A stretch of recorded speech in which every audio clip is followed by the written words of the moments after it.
আদিগুরু শঙ্করাচার্য এই বিশ্বব্রহ্মাণ্ড জগৎকে মিথ্যা বলেছেন। আসুন আজ আপনাদেরকে বলি এই বিশ্বব্রহ্মাণ্ড কিভাবে মিথ্যা। আদিগুরু জগৎগুরু শঙ্করাচার্য বলেছেন, শ্লোকার্ধেন প্রবক্ষ্যামি যদুক্তং গ্রন্থ কোটিভিঃ ব্রহ্ম সত্যং জগন্মিথ্যা জীব ব্রহ্মৈব নাপরঃ।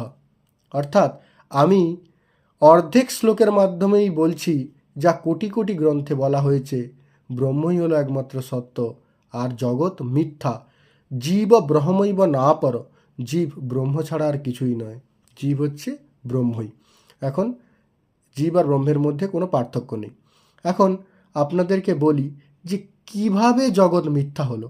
প্রথমে জানতে হবে মিথ্যা শব্দের অর্থ কী। সত্যের বিপরীত শব্দ কিন্তু অসত্য, মিথ্যা নয়। সত্য কি?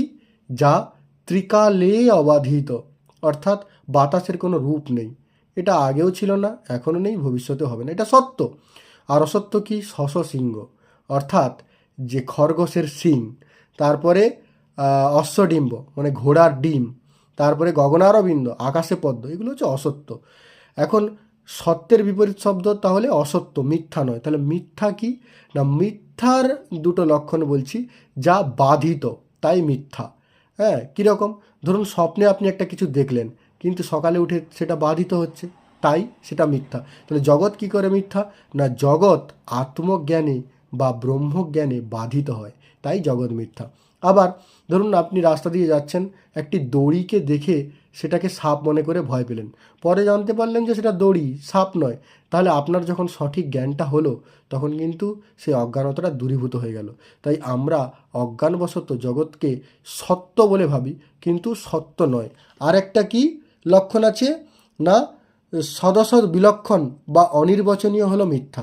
অর্থাৎ সৎ নয় আবার অসৎ নয়। দেখুন, জগৎ কিন্তু ব্রহ্মের মতো সত্য নয়, সৎ নয়, আবার অসৎ নয়। অসৎ মানে যেটার কোনো অস্তিত্ব নেই। ধরুন অশ্বডিম্ব মানে ঘোড়ার ডিম, বা গগনারবিন্দ, তার মতো অসত্যও নয়। তাহলে জগতের একটা অস্তিত্ব রয়েছে, আমরা জগৎকে চোখে দেখতে পাচ্ছি। তাহলে পুরোপুরি জগৎ সৎ নয়, অসৎ নয়, মাঝামাঝি, অনির্বচনীয়। তাই